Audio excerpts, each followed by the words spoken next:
Alors, je pense qu'il y a quelques questions en fait qui méritent d'être posées à tous ceux qui sont intervenus. Voilà l'ouverture du débat qui ne sera pas très long parce que j'ai quelques amis qui aimeraient voir des mannequins. Mais oui, c'est pas moi, les autres. Alors, quelques questions dans la salle pour les interventions qu'on a eues cet après-midi. Quelques questions, comme une fois, toujours la première question. Nous attendons la première question. Voilà. Professeur, ici le micro. Un micro, ici. Les micros.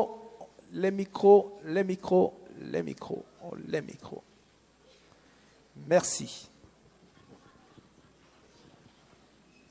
Je pense, autant que les interventions de ce matin étaient axées sur, effectivement, la philosophie, la pensée, la politique, disons les sciences humaines et sociales, les interventions de cet après-midi, par leur rigueur scientifique, et l'humilité aussi qui fait que les scientifiques sont beaucoup plus humbles que ne le sont comparés aux hommes qui s'occupent de psychologie ou de sciences humaines et sociales, nous donne vraiment beaucoup de clés aux questions que nous nous sommes posées et le matin et l'après-midi pour traduire nos réflexions en action. L'exposé du professeur Wessendjoué, par sa précision et la manière avec laquelle la science nous explique de manière définitive qu'il n'y a pas dans le domaine de la cosmétique quelque chose qui puisse nous être acceptable quand on tend à opposer l'homme et la nature par des produits chimiques. Ceci me paraît très important. Parce qu'en fin de compte, toute cette rencontre peut se résumer. Le matin, on a parlé de la nature de l'homme par rapport à la beauté. Et cet après-midi, nous avons parlé de l'homme et de la nature. Et moi, je suis très content que l'économiste qui est venu nous éclairer sur le marché et le poids du marché cosmétique, je vous invite à saisir à quel point, même si on est ici dans une université tournée vers l'économie, qu'ils nous font peut-être penser à un fonds culturel mondial pour accompagner vos efforts. Et un tel fonds existe, et il appartient à nous tous de faire en sorte que ce ne soit pas uniquement les économistes qui imposent les règles du jeu du monde dans lequel nous sommes en train de voir beaucoup d'inégalités se creuser. Et les hommes de science peuvent nous aider à le faire, la jeunesse peut nous aider à le faire. Vous nous avez donné l'occasion de pouvoir le dire. Merci beaucoup. Merci professeur pour cette intégration de la notion de partie prenante. Merci beaucoup. Question dans la salle. Question dans la salle. Oui. Une question ici, madame.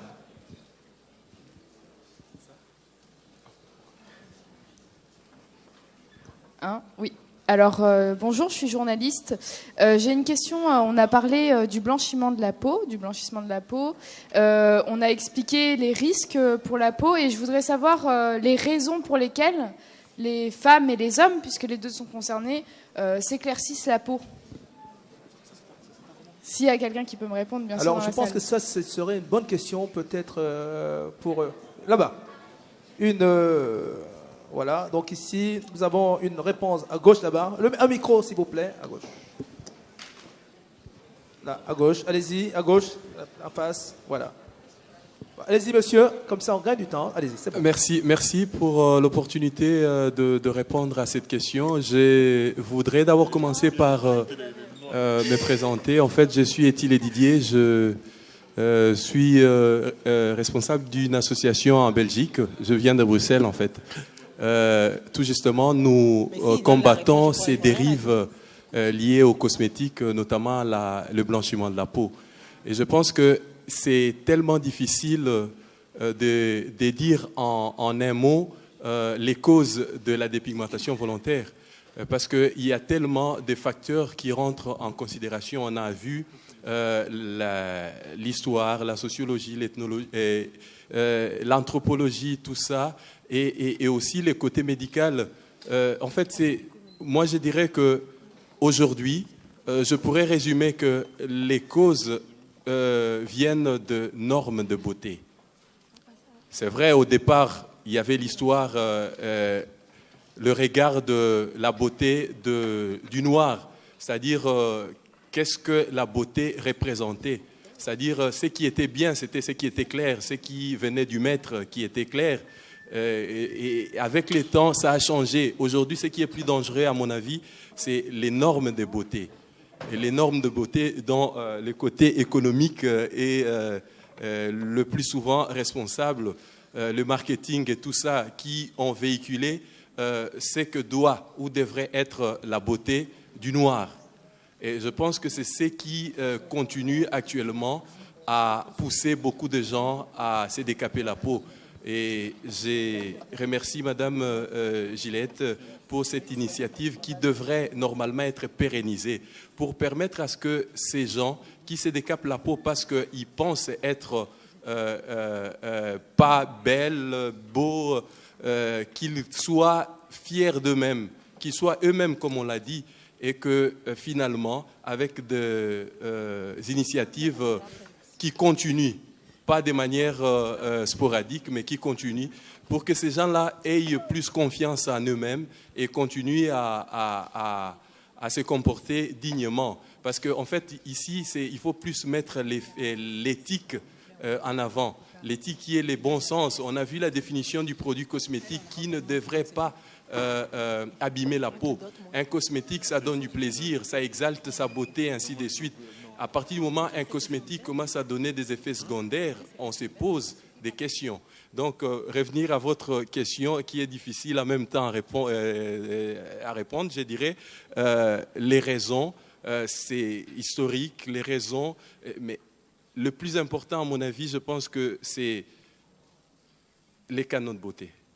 C'est-à-dire, la clarté est devenue un critère de beauté auquel beaucoup de gens s'identifient. J'en profite, j'ai trouvé la bonne personne pour répondre à mes questions. Et comment vous, votre association, fait pour faire en sorte, milite pour que les canons changent justement de beauté? Il me semble qu'il y a toujours des questions difficiles.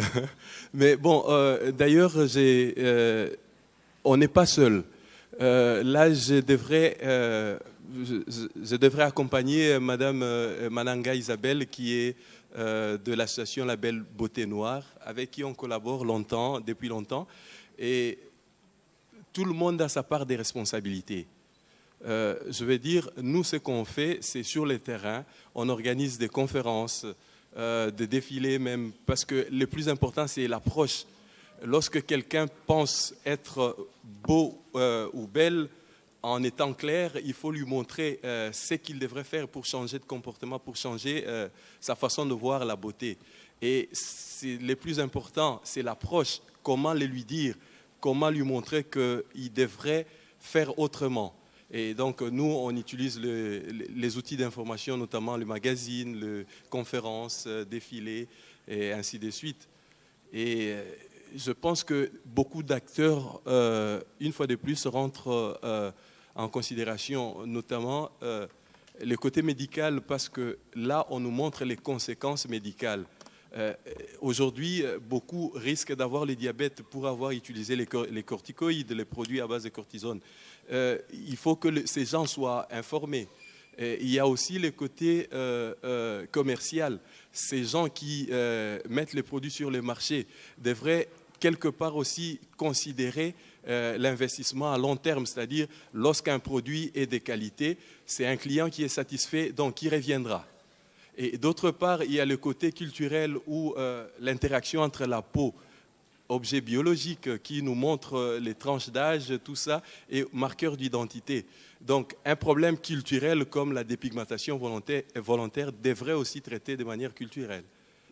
Donc, je ne sais pas si j'ai réussi à donner quelques éléments, mais bon, à mon avis, c'est un peu ce que je pourrais dire à ce sujet. Alors, merci monsieur. Vous venez donc bien sûr de nous mettre face à la notion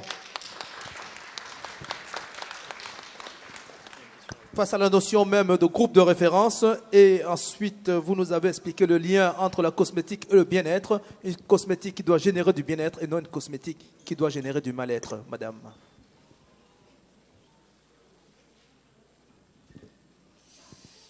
Otep à tous. Ça veut dire paix dans la langue ancestrale. Donc si on remonte à nos ancêtres de l'Égypte antique, je pense qu'il faut qu'on puisse aussi se réapproprier de nos bénédictions. Alors moi je m'appelle Néfer Chou, on me connaît plus sur le nom de Max Lore. Je suis une des pionnières de la culture hip-hop et responsable, en tout cas directrice d'un centre culturel urbano-panafricain qui répond au nom de Keperang Street. Keperang Street qui veut dire mouvement vital de la rue. Et je pense que le mouvement vital, il se situe aussi dans les cheveux. C'est-à-dire qu'un cheveu qui ne bouge pas, je suppose que c'est un cheveu bloqué. Et permettre à un cheveu d'être en mouvement, que les doigts puissent passer dans le cheveu, on est dans le mouvement vital. Pourquoi je vous dis ça? Parce que dans le cadre de Keperang Street, qu'est-ce que nous mettons en avant? Le patrimoine donc panafricain, le patrimoine africain. Alors, dans ce cadre-là, on met en place, alors restez connectés par rapport à ça, on met en place un jardin d'enfants. Pourquoi je parle du jardin d'enfants? Parce que ça parle d'éducation. Et je pense que éduquer, ça commence dès la souche, dès le plus jeune âge. Je pense qu'actuellement, ce colloque est très très intéressant parce que ça nous donne des outils, ça nous donne de la connaissance, pouvoir évoluer de par nous-mêmes. Mais je pense qu'il faut aussi penser à mettre en place des choses pour les enfants. C'est ce que fait Keperang Street. Dans le cadre de Keperang Street, on fait intervenir des spécialistes comme Gillette Lewatt. Bon, on n'a pas encore eu Gillette Lewatt, mais je pense que ça ne saurait tarder. Voilà. Mais en tout cas, Keperang Street fonctionne par l'art et par le patrimoine, donc culture ancestrale, en faisant intervenir justement vous tous, les entrepreneurs, les artistes, les historiens, etc. Je ne vais pas être très longue par rapport à ça, mais j'ai surtout envie de dire, et je pense que j'ai commencé à l'envers, déjà, il faut remercier le Créateur de nous avoir conçus, de nous avoir donné cette peau, de nous avoir donné ce patrimoine très riche. C'est-à-dire, c'est quand même le continent qui a donné les composantes de l'humanité à l'humanité, c'est pas rien. C'est quand même le continent qui a donné, en tout cas, toutes les richesses. C'est-à-dire que l'héritage de l'humanité, c'est-à-dire tout le reste de l'humanité peut se baser sur ça. Je pense que les produits de Gillette viennent justement selon ce que, en tout cas, elle a pu dire, que ça vient de son parcours. Et c'est un parcours africain à la base. Et c'est vraiment un héritage que nous avons. Je pense que c'est un continent qu'il faut admirer, qu'il faut pratiquer, qu'il faut apprendre à nos enfants, dès le plus jeune âge, à pouvoir le situer géographiquement, parce que je pense que ce continent est l'avenir. Voilà ce que j'ai envie de dire aussi. J'ai envie de dire, remercions aussi les ancêtres de nous avoir réunis tous ici présents, parce que je pense qu'ils nous ont poussés à être ensemble, à être dans la communion, dans l'unité, par l'entremise de Gillette Lewatt. Je pense que ça, c'est très très important de ne pas oublier qu'on n'est pas venu comme ça par hasard. Je pense qu'on est dans une ère où justement le monde noir est en train de s'éveiller, le monde noir est en train de se relever, et on est dans une pente ascendante. Et nous nous sommes retrouvés tous ici avec diverses associations, diverses structures. On a le collectif aux arts, on a plein de Kinano et Bijoux. Enfin, il y a plein de gens ici, et je trouve vraiment très intéressant que grâce à ça, pas mal de structures ont pu se retrouver, même ceux qui vivent en province ont pu descendre ici pour justement faire le chemin, le parcours pour acquérir des connaissances et voir se mettre en action pour la communauté. En tout cas, merci. Keperang Street est là. N'hésitez pas non plus à vous renseigner. Et puis, big up à Boucle d'Ébène aussi, parce que ce sont aussi des... Voilà. Et merci encore, Gillette, parce que, en fait, je pense que tu ne te rends peut-être pas compte de ce qui se passe, mais en fait, il y a beaucoup d'acteurs de la Renaissance ici. Et on a une chose en notre sein, c'est de voir Kemet se relever. Donc, par tout ce qu'on fait, par notre contribution, peut-être petite, mais en tout cas, je pense que ça aura ça aura des répercussions très importantes par la suite. Voilà ce que j'avais à dire. Merci. Paix, amour, unité. Merci pour ce témoignage d'amour. Je vais demander au caméraman, est-ce que vous pouvez nous montrer, nous avons là, depuis tout à l'heure, des enfants, des jeunes enfants, on parlait d'éducation tout à l'heure, des enfants qui suivent avec une attention simplement à nous faire rêver. Et ces enfants-là, dans la salle, il y a beaucoup d'enfants dans la salle, si on peut voir les enfants dans la salle, des enfants dans la salle qui nous montrent simplement que ce qui se passe aujourd'hui est important. Et puis, je pense que nous devons d'ailleurs dire merci à tous ces enfants-là qui sont restés éveillés. Et en plus, je n'ai pas entendu beaucoup d'enfants pleurer, même pas les plus jeunes. Ce qui veut dire que le message est très intéressant. Je pense qu'il y avait une dame là-bas qui voulait poser une question. Dans le fond, je ne sais pas. Alors, on prend une dernière question. Une dernière question. C'est vous, madame? Non. Vous avez déjà posé une question, donc on va peut-être changer. On va donner... Une dame? Non, sinon, moi, je peux intervenir ou pas? Ouais. Vous êtes déjà intervenu aujourd'hui, donc... Non, pas du tout, non. C'était pas vous? Non, pas du tout. Je vous ai confondu avec votre frère jumeau? Certainement. Allez-y, monsieur. Merci. Donc, ça sera une contribution très très courte. Donc, je me présente d'abord, Nabouachi, président du collectif aux Arts. Donc, bonsoir à tous, Mbote, Akwaba, Caribou, Otep, à toutes et à tous. Donc, moi, ce qui m'intéresse, c'est, par rapport à mon intervention, c'est justement parler du système de l'imagerie, donc qui remonte à une imagerie coloniale, et qui a aussi influencé et induit des comportements, notamment dans la gente masculine, par rapport, comment dire, aux femmes noires. De manière prosaïque, moi, je me rappelle lorsque j'étais plus jeune. Aujourd'hui, j'ai 35 ans, donc lorsque j'en avais 14, 15, dans la vingtaine, j'ai été vraiment éduqué par les clips américains.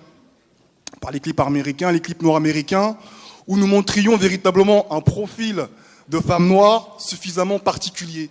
C'est-à-dire des femmes noires généralement très claires de peau, avec les cheveux raides, avec justement, certaines étaient vraiment très très jolies, mais c'était vraiment un profil que nous rencontrions de manière récurrente dans les clips et qui a formaté notre vision de la femme noire. Et justement, moi je me rappelle quand j'étais plus jeune, il fallait sortir avec la femme au teint clair, qu'on appelait communément la chabine ou la métisse. Donc ce qui provoquait en fait, ce qui développait un complexe d'infériorité, un complexe, ce qui provoquait des réactions de jalousie de la part de certaines femmes noires au teint foncé, qui n'avaient pas les mêmes faveurs de la gente masculine afro-caribéenne que les femmes noires au teint clair. Ce qui a provoqué véritablement des comportements désastreux dans le cas, comment dirais-je, au niveau de nos sœurs au teint foncé. Elles ont voulu justement s'éclaircir la peau pour pouvoir plaire, parce qu'effectivement, l'image, le regard que nous autres, hommes noirs, donnons et renvoyons à la femme noire est importante également pour elles, pour justement se construire dans cette interactivité entre les deux sexes. Et je crois qu'effectivement, le système de l'imagerie, développé par l'Occident, qui justement a construit un profil esthétique qui enferme la communauté noire, notamment les femmes et également les hommes, dans un canevas, fait que cela a induit des comportements de santé et socioculturels que nous sommes en train de fustiger au jour d'aujourd'hui. Donc je crois que véritablement, l'importance également, je veux dire que les solutions sont multiples. Effectivement, il y a besoin, comme l'a dit la sœur Neferchou Hank, de partir de l'éducation de souche, donc des enfants, leur transmettre des principes et des valeurs, mais c'est également nous aussi de nous réapproprier notre image, de justement faire en sorte que nous puissions développer une autre image, en adéquation avec ce que nous sommes. Je crois que véritablement promouvoir les différentes teintes de couleurs de la communauté sans faire de hiérarchie, à mon sens, de manière dynamique, permettra, pas nécessairement tout de suite, mais dans peut-être 5 à 10 ans, de voir un changement profond. Et je crois que moi, personnellement, je félicite la démarche de la grande sœur Gillette Lewat, parce qu'elle donne des informations, applicables dans la vie de tous les jours, à la fois pour les femmes, à la fois pour les hommes, pour justement nous réapproprier une estime de soi qui va nous permettre d'avoir une confiance en nous-mêmes afin d'entreprendre, afin de ne plus être dans l'assistanat, afin de ne plus être dans l'invective, dans la démarche victimaire, et de se dire que nous sommes la solution à nos propres problèmes. Encore faut-il en avoir conscience, encore faut-il savoir mettre le pied à l'étrier. Voilà ce que je voulais ajouter pour ma part. Merci beaucoup. Nous prenons la toute dernière question, madame. La toute dernière question, allez-y, madame, c'est la dernière question. Et ensuite, on va prendre 2 témoignages. Allô, oui, allô, bonjour. Oui, on m'entend. Bonjour à tous, donc je me présente, je m'appelle Katia. Et moi, par contre, j'aurais une question à poser. Je ne sais pas si le professeur qui a intervenu sur les problèmes de peau, le côté plus scientifique est toujours là. Mais en fait, j'aurais une question un peu plus poussée, à savoir quelles sont les implications au niveau de la santé des défrisages et des défrisages, je veux dire, répétés et très rapprochés. Parce que j'ai lu une étude, et je pense qu'elle doit être diffusée au plus grand nombre, une étude assez récente, une étude américaine qui disait que les défrisages étaient un facteur de développement des fibromes chez les femmes noires. Et qu'elle pouvait en fait, que ça pouvait emmener à la stérilité.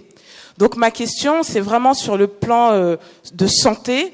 Quelles sont les implications concrètes et directes, même aussi pour une femme qui allaite, quelles sont les implications pour nous en tant que peuple directement sur la santé des femmes et des enfants qui sont en contact direct avec ces produits nocifs. Merci. Merci madame. C'était donc alors voilà, la dernière intervention. Merci pour votre question, madame. Écoutez, sans être un spécialiste des cheveux, simplement vous dire que, et madame Lewat l'a dit, tout est dans la composition des produits qui sont utilisés.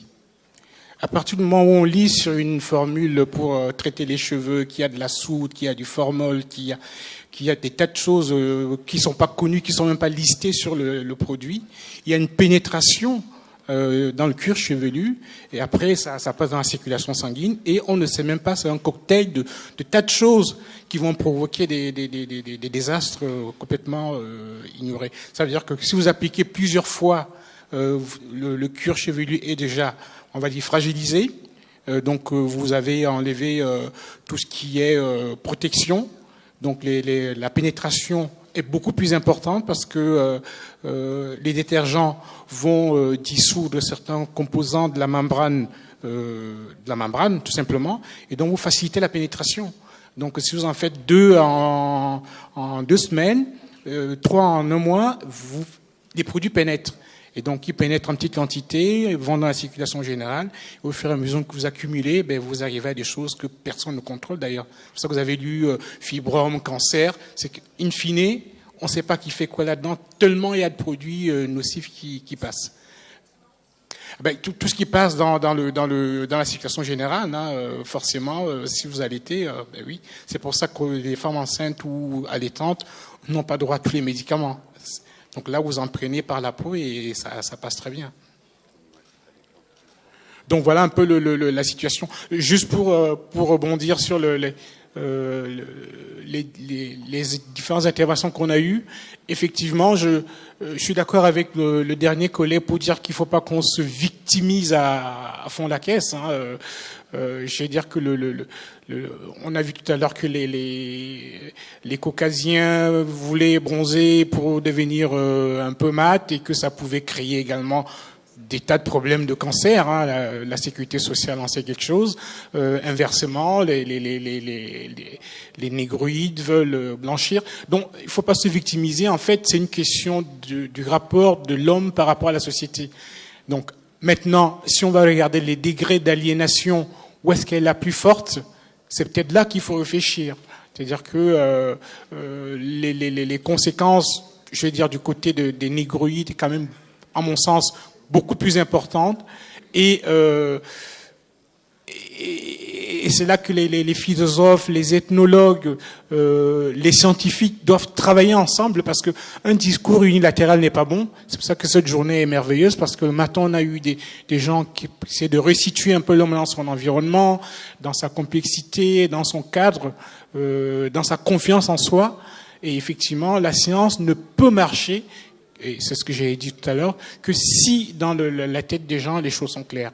Et c'est là que moi je vois bien une espèce de publication rejoignant tous les corps de métier pour pouvoir un peu raconter un peu aux gens les choses. Et je finis par rebondir sur les produits de Madame Louat, pour dire qu'effectivement, on a parlé que ces produits pourraient être bloqués parce que pas chimiquement contrôlés, mais on voit l'inverse aujourd'hui. Le retour, même en médecine, aux plantes médicinales, aux mélanges, c'est que en général, le produit chimiquement pur est toujours beaucoup plus toxique que le mélange. Donc c'est sûr que les produits de Mme Louat, qui sont des bouts, des mélanges, ne contiennent peut-être pas les produits chimiques pointus, isolés, purs, qui sont toxiques dans les produits de synthèse. Donc je crois qu'il y a un avenir là-dessus. Et c'est tous ensemble pour expliquer aux gens qu'il faut faire. Il y a une question de pédagogie qui prendra du temps, mais il faut que tout le monde s'y mette et on arrivera à expliquer à tout le monde ce qu'il faut faire pour avoir un meilleur avenir. Merci beaucoup. Merci, professeur. Merci, professeur, pour ces propos, en fait, qui militent contre une science découpée en saucissons et plutôt qui militent pour une co-construction, en fait, des informations.